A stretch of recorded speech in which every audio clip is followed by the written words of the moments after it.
Hello students. अच्छा, last class में मैंने मेटलर्जी के डिफरेंट स्टेप्स को समराइज किया था कि नेक्स्ट क्लास में हम इनको डिटेल में स्टडी करेंगे।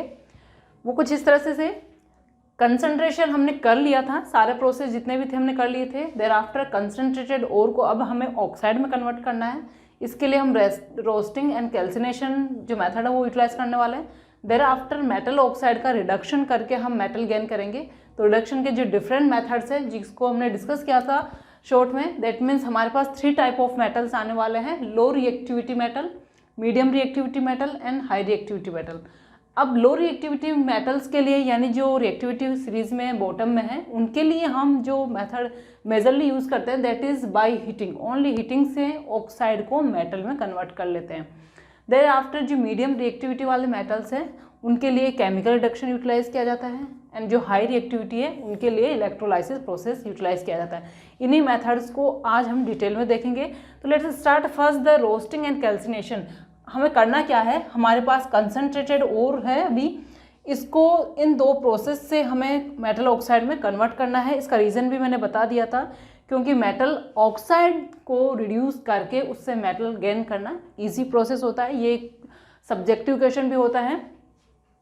यहाँ पर आप क्वेश्चन डाल सकते हैं, why sulphide and other ores are converted into its oxide before converting into metal। Clear? तो इसका रीजन क्या हुआ? Because it is easier. Answer, because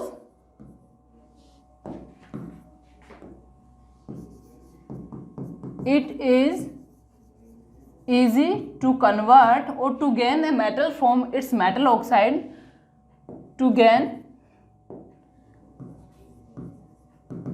a metal from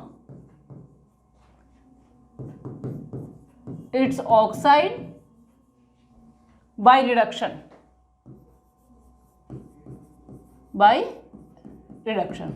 clear?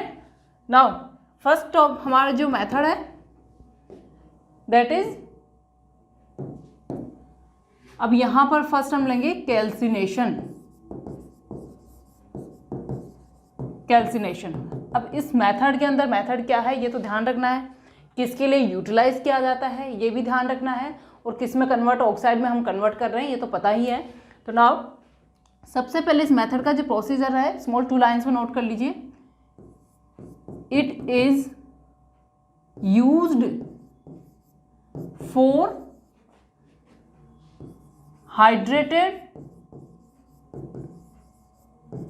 Metal oxides,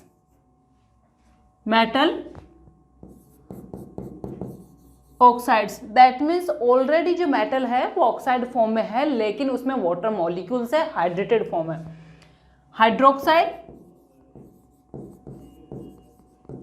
hydroxides and metal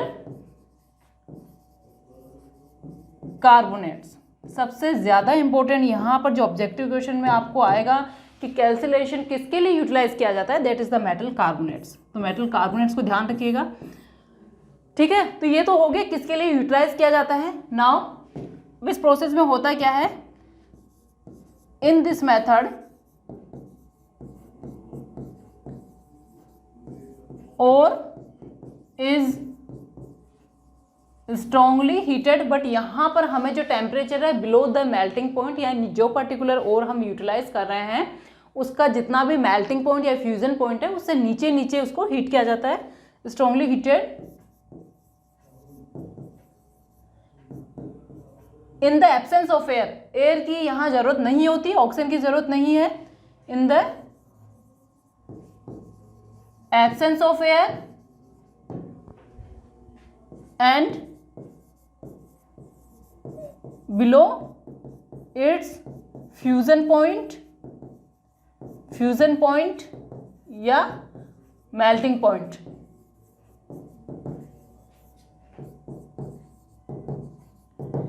clear. अब इसके लिए जो furnace, actually furnace अगर आपने वर्ड नहीं सुना है, दैट मीन्स हम ये कह सकते हैं एक तरह के कंटेनर या कोई एपरेटस जिसके अंदर ये सारा प्रोसेस चलता है, उसको हम बोलते हैं फर्नेस। और यहाँ पर जो फर्नेस यूटिलाइज होती है that is the reverberatory furnace. Reverberatory furnace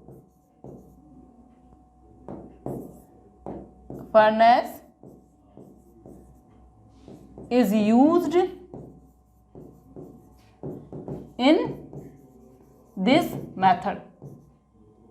अब देखो यहां से जितने क्वेश्चन बनने थे आपके इस टॉपिक से, इन लाइन से बनने वाले हैं कि किसके लिए यूटिलाइज होता है और एब्सेंस, जो एयर के एब्सेंस है या प्रेजेंस है। तो ये मेथड हो गया। कार्बोनेट स्पेशली ध्यान रखिएगा, कार्बोनेट्स के लिए यूटिलाइज होता है। नाउ अब किस तरह से हम कोई रिएक्शन शो करें, सबसे पहले जिंक कार्बोनेट ZnCO3। अब ऐसे तो हम इसको जिंक कार्बोनेट बोल सकते हैं, बट आपको पर्टिकुलरली ओर्स के स्पेसिफिक नेम्स आपको ध्यान रखना है मेटलर्जी के अंदर। तो that is known as the calamine. Calamine, इसको हम हीट करेंगे। हीट की कंडीशन मैंने बता दी है, ऑक्सीजन की जरूरत यहाँ पड़ने वाली नहीं है क्योंकि ऑलरेडी इसके अंदर ऑक्सीजन होती है। और यहाँ मेल्टिंग पॉइंट से नीचे हमें इसको गर्म करना है। तो जैसे ही कार्बोनेट्स को हम गर्म करते हैं, हीट करते हैं, तो ये वेल नोन है कि उसका ऑक्साइड प्लस कार्बन डाइऑक्साइड बनेगी। तो यहाँ बना दीजिए ZnO, zinc oxide plus carbon dioxide, ये बन गया जिंक ऑक्साइड। क्लियर। नेक्स्ट है Fe2, not Fe2, FeCO3। FeCO3 हम कह सकते हैं ये हो गया सेडेराइट, और इससे बनेगा सिमिलर वही है FeO plus CO2। Dolomite CaCO3 dot MgCO3। Dolomite के अंदर calcium carbonate plus magnesium carbonate दोनों कार्बोनेट्स होते हैं। एक तरह का ये कह सकते हैं कि दो सोल्ट से मिलकर बना हुआ है, जिसे कंबाइंड सोल्ट्स भी हम बोलते हैं। Calcium oxide plus magnesium oxide plus carbon dioxide. Reaction balance आप कर सकते हैं। तो ये एग्जांपल्स हो गए, इस तरह से ऑक्साइड प्लस कार्बन डाइऑक्साइड का फॉर्मेशन होता है। नाउ नेक्स्ट इज, अब इसमें इस प्रोसेस के अंदर, वैसे ये जो नेक्स्ट जो पॉइंट्स आने वाले हैं वो रोस्टिंग में भी कॉमन है। इस प्रोसेस में क्या क्या किया जाता है, हमने कैल्शियम कार्बोनेट को ऑक्साइड में या जो हाइड्रेटेड है उसमें से वाटर मॉलिक्यूल निकाल देते हैं क्योंकि ऑलरेडी वो ऑक्साइड फॉर्म में है। इसके अलावा हमें और क्या इसके बेनिफिट है तो वो अब लिख लीजिए। इन दिस मेथड,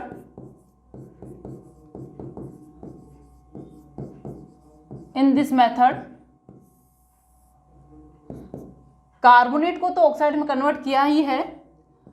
ऑर्गेनिक मैटर अगर कोई प्रेजेंट है तो वो रिड्यूस हो जाता है, ऑर्गेनिक मैटर एक्सपेल्ड होता है या उसको रिमूव कर दिया जाता है। Organic matter is removed,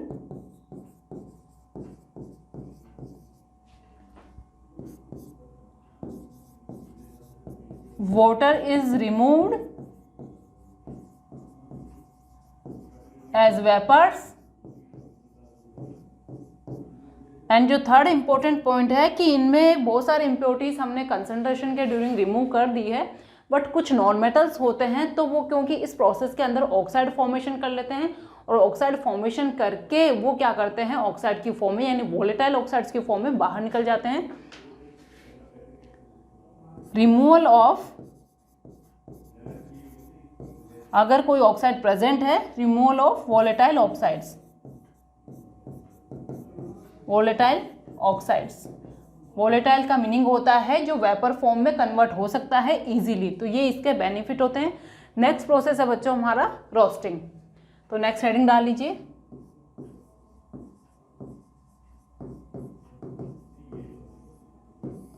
roasting. अब रोस्टिंग किसके लिए यूटिलाइज किया जाता है, तो सबसे इंपॉर्टेंट चीज तो यह है कि roasting is used,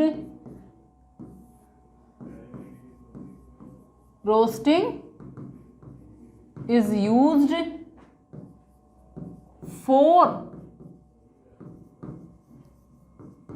sulphide ores.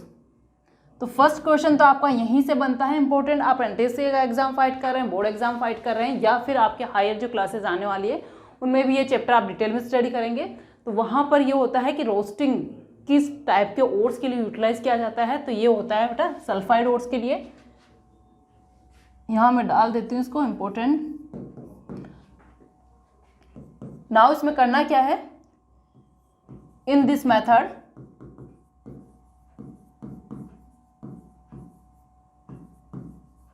Sulphide oats, sulphide oats, क्योंकि हमारा जो प्रोसीजर है यानी हमने कैल्सिनेशन किया या हम रोस्टिंग कर रहे हैं, दोनों का टारगेट है कि हमें ऑक्साइड में कन्वर्ट करना है।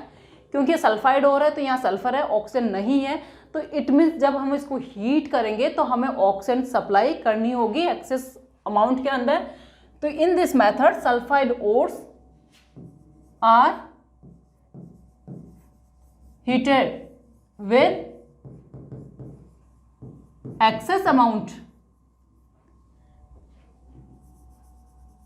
amount of air and again वही below its melting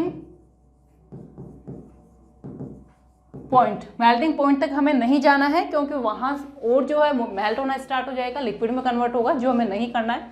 now access of oxygen इसलिए है क्योंकि कोई अमाउंट हमारी ओर की रह ना जाए एज ए सल्फाइड ओर, और हमारे जो सल्फर है उसको भी हमें ऑक्सीजन यानी जो ऑक्साइड है सल्फर डाइऑक्साइड उसमें कन्वर्ट करना है।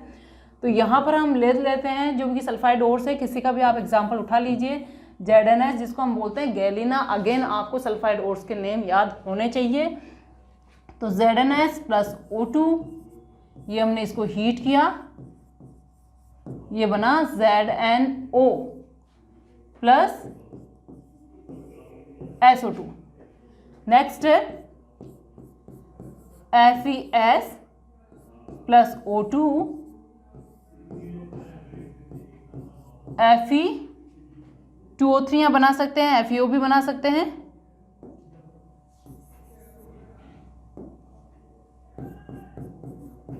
Fe2O3 plus SO2। इसके अलावा आप PbS भी ले सकते हैं या फिर Cl2S भी ले सकते हैं, PbS plus O2 PbO plus SO2। Clear? तो ये हमारे जो डिफरेंट सल्फाइड ओर्स हैं उनको हमने क्या किया है, ऑक्साइड में कन्वर्ट कर लिया है। इस प्रोसीजर का भी वही बेनिफिट है, यानी यहाँ ऑर्गेनिक मैटर है वो रिमूव कर दिया जाता है। अगर कोई वाटर प्रेजेंट है तो वो वेपर्स की फॉर्म में बाहर निकल जाती है, और अगर कोई वॉलेटाइल यानी सल्फर फॉस्फोरस और आर्सेनिक अगर ऐसे कोई एलिमेंट्स प्रेजेंट हैं तो वो अपने ऑक्साइड बनाकर बाहर निकल जाते हैं। इन दिस मेथड ऑर्गेनिक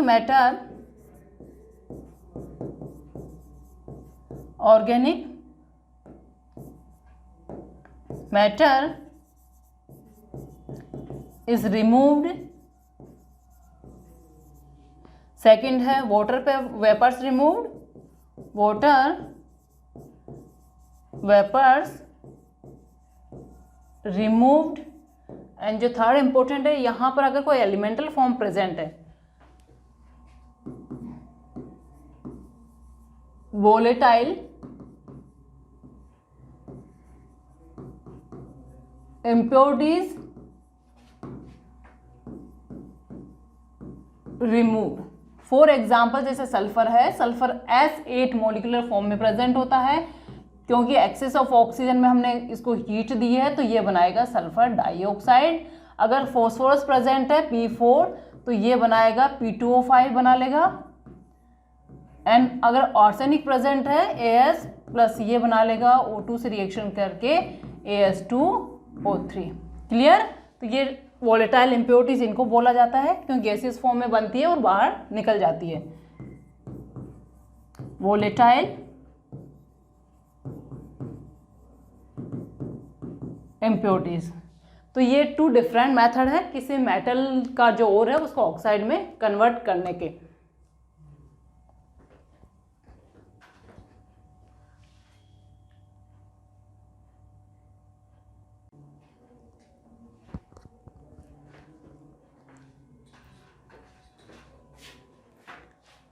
जो conversion of ores into oxide हमने कर लिया है। अब हमारा प्रोसीजर है जो ऑक्साइड है उसको हमें मेटल में कन्वर्ट करना है। नाउ नेक्स्ट प्रोसीजर इज, तो नेक्स्ट हेडिंग डाल लीजिए आप,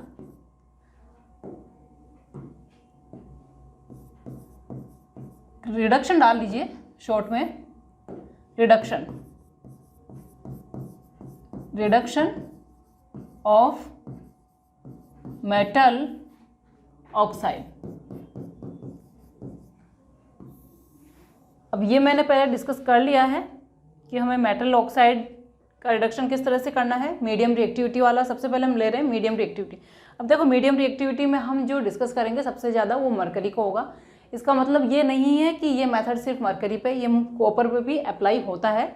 तो यहाँ पर जो रिडक्शन है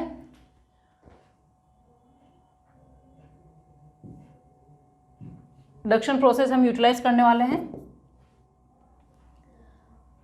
first, reduction of low reactivity metal oxides,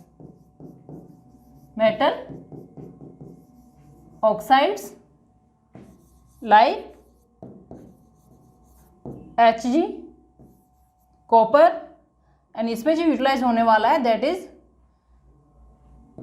bye simple heating. ये हम कह सकते हैं, यानी जो प्रोसेस यूटिलाइज होने वाला है वो सिंपल हीट करके हमें ये कन्वर्जन करना है।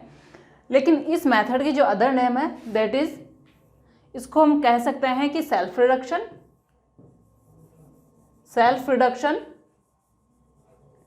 या फिर हम कह सकते हैं ऑटो रिडक्शन। एक ही बात है, और ऑटो रिडक्शन। क्लियर? तो इनमें से कोई भी नेम आए तो दैट मीन्स हमें कोई एक्स्ट्रा रिएजेंट यानी एक्सटर्नल रिएजेंट यूटिलाइज नहीं करना है, सिंपल सा हमें उसे हीट करना है। तो यहां हम जो ले रहे हैं दैट इज Hg। देखो मरकरी का ये मैंने सल्फाइड ले लिया, सल्फाइड और अब इसकी हमने रोस्टिंग पहले कर ली थी। तो ये जो प्रोसीजर होता है, यानी जब ये सिंपल हीटिंग के थ्रू रिडक्शन जब चलता है तो ये बच्चों रोस्टिंग का जो प्रोसेस है उसी में इन्वॉल्व है, यानी उसी प्रोसेस को कंटिन्यू करते हैं। रोस्टिंग करवाया और उसी प्रोसेस के अंदर क्या करते हैं, वहाँ पर सेल्फ रिडक्शन होता है मेटल ऑक्साइड का, जिससे कि मेटल गेन होता है। तो सबसे पहले तो हमने क्या किया, यहाँ पर ये ऑक्सीजन ली थी और ये प्रोसीजर था हमारा रोस्टिंग। ठीक है, तो आधे मेथड को यानी जो सेल्फ रिडक्शन के अंदर जो हाफ प्रोसेस है वो यही है। तो यहाँ से हम लेते हैं एस तो बना हुआ है already, sulphur oxide plus SO2। अब इस प्रोसीजर में होता क्या है, in this process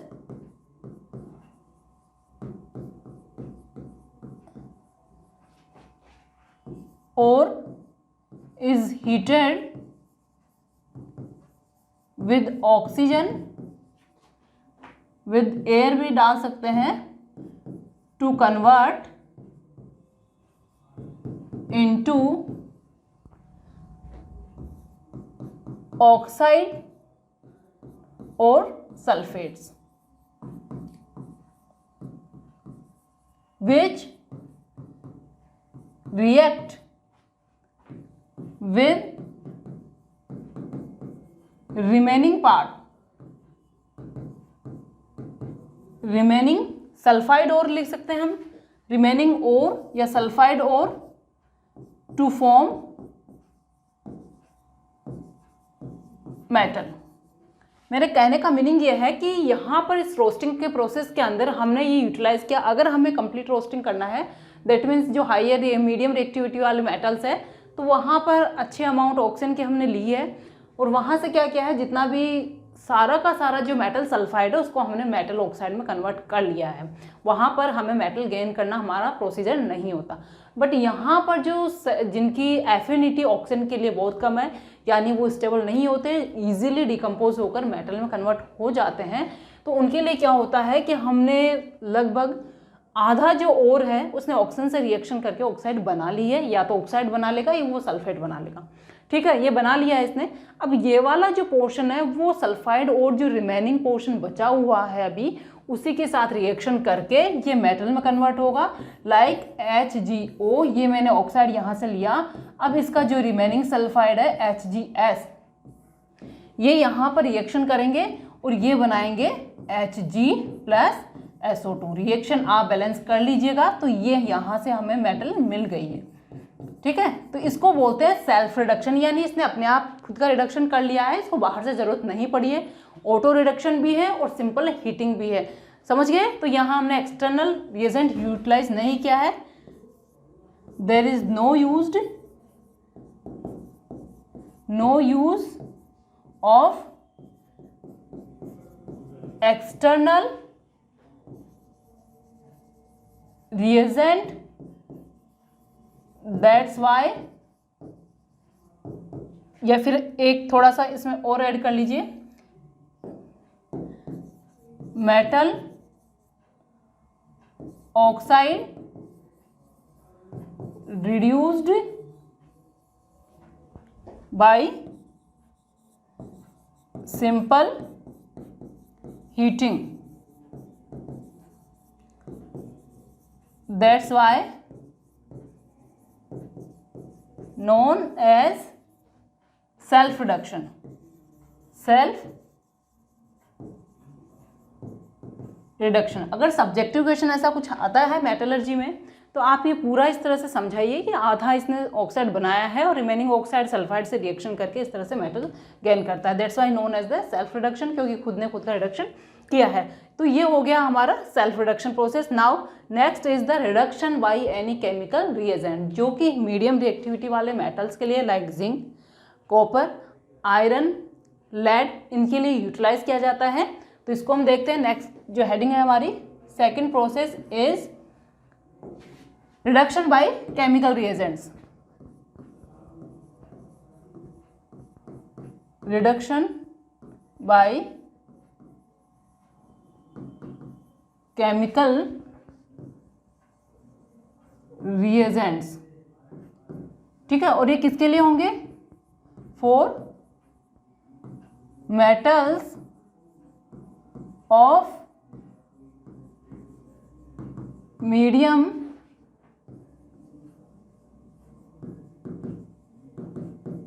reactivity.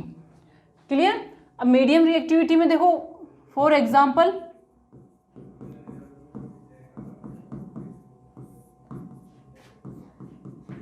Fe, zinc, Pb, tin, copper की रिएक्टिविटी बहुत ज़्यादा नहीं होती है बट उसका भी इसमें यानी इस मेथड में यूटिलाइज कर लिया जाता है। नाउ अब इस बच्चों इस मेथड का जो नेम है स्मेल्टिंग भी है, तो यहाँ पर आप इसमें यहाँ पर डाल सकते हैं स्मेल्टिंग, या इसको हम पायरोमेटलर्जी भी बोलते हैं। तो एक बार इस प्रोसेस को लिख लीजिए, हीटिंग ऑफ ऑक्साइड और with chemical reagent like carbon. और कार्बन में जो मेजरली यूज किया जाता है दैट इज कोक। कोक एक चीप सब्सटेंस है। Sodium, calcium, aluminium. Heating of the oxide और with the chemical reagent to form metal is known as pyrometallurgy। pyrometallurgy ध्यान रखिएगा, पायरो मीन्स हीट होता है बच्चों, मेटलर्जी पता ही है। तो यहाँ पे मैं डाल देती हूँ इसमें पायरो मीन्स हीट। हीट हमने ऊपर भी किया है पर यहाँ एक केमिकल प्रोसेस है तो यहाँ इसलिए हम इसे बोलते हैं पायरोमेटलर्जी।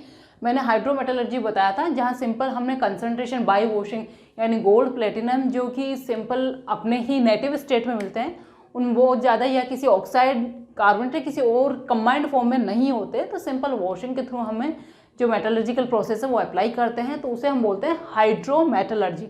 यहाँ पर हीट यूज़ हो रही है तो जहाँ जहाँ हीट यूज़ होती है strong heating that is known as the metallurgy. Now अब इसमें हम सबसे पहले लेने वाले हैं by coke, reduction by carbon, और कार्बन का कौन सा एलोट्रोप है, coke is used as a reducing agent because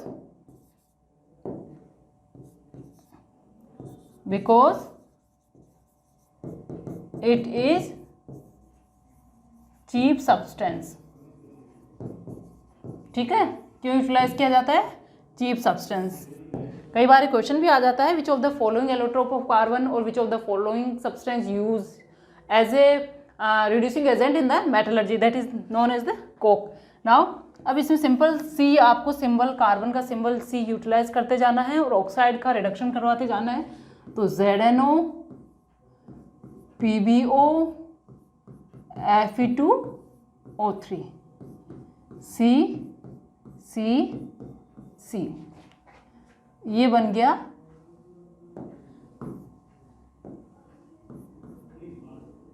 ZNO, तो ये रिडक्शन हमने करवा दिया इसका, Zn प्लस CO, ये बन गया Pb प्लस CO, और यहाँ भी Fe प्लस CO। ठीक है, अब इस मेथड का जो नेगेटिव पॉइंट या डिसएडवांटेज क्या है, disadvantage of using carbon as reducing agent. देखो जब इस प्रोसेस को हम करेंगे तो कार्बन की जो ट्रेस अमाउंट है वो एज ए इम्प्योरिटी मेटल के साथ मिक्स हो जाती है और उसको कंटामिनेट करती है, तो यही इसका एक डिसएडवांटेज है। इन this method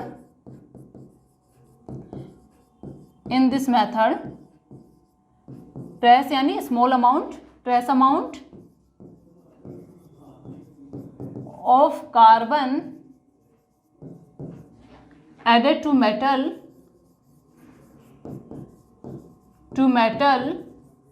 as a impurity